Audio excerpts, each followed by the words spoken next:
Now, as I said earlier, my guest today on the programme is somebody who was on the ground during the height of the recent bushfires, leading teams of chaplains and volunteers into bushfire-hit areas and to walk alongside people who were severely impacted. Stephen Robinson is the United Church Disaster Recovery Officer. Welcome, Stephen. Thank you. The bushfires were devastating. We've had a year, really, haven't we? We've had bushfires, we have this virus, we have so many things that it's hard to imagine this would have happened to us, isn't it? It's been an extraordinary year, really, and going right back from even before September and then right through till now. Fires, floods, and now, of course, the virus coming on. Yeah.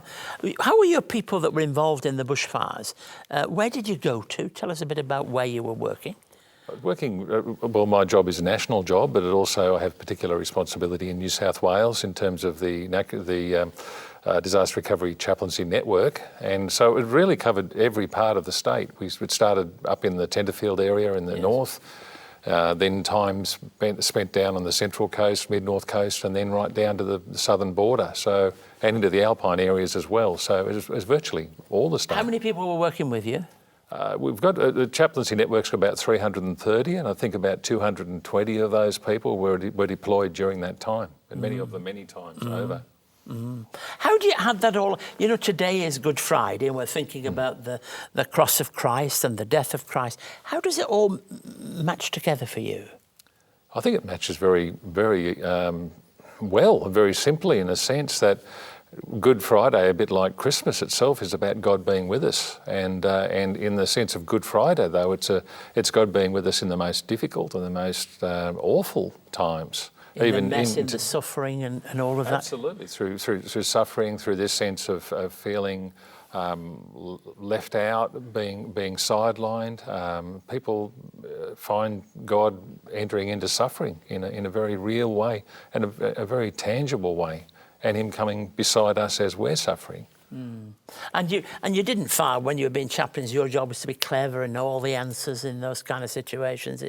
Sometimes it's a silence, isn't it? No, absolutely. And one of the first things we do in training chaplains is to get them to be quiet and just listen and just be with people, and allow people to be honest with God, be able to say what's on their heart and what's on their mind, and share some of that pain with them.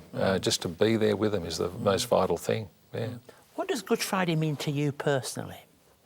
I think it's all important, really. We rush through to Sunday because it's the day of celebration, the day of victory. But in a sense, the determination of God to come and to suffer as He did in Christ, and to be willing to do that, shows the depth of His love, the extraordinary love. And to me, that is the most beautiful thing about God, that He loves us so deeply that even though we didn't deserve it, that He's willing to go through that for us. It's extraordinary. I like to pick up on those words you said, the determination of God. That's not about He decided it all determination, it's more absolutely determined to go through with it, isn't it? Absolutely, yeah. And actually, I love the account about the fact that Jesus, in a sense, was tempted not to go through with that, but pushed ahead anyway. And He accepted the cup of suffering.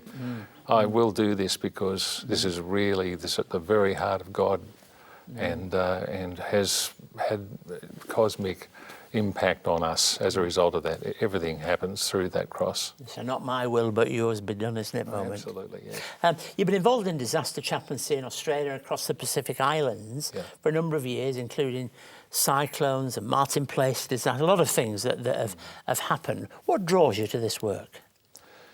I think it's one of those things that God just sort of taps you on the shoulder and says, this is really important and something has to happen here.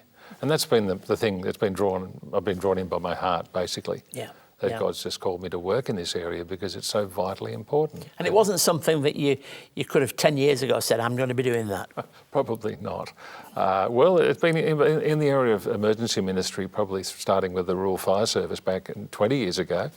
But I've been guided through a number of doors since that time. So it's been a growth of that heart to care for people in crisis. Yeah. Thanks ever so much for sharing with us, especially on this day when all of us as Christian ministers and leaders want to be declaring that Jesus Christ has died for all. Thank you very much for being with us.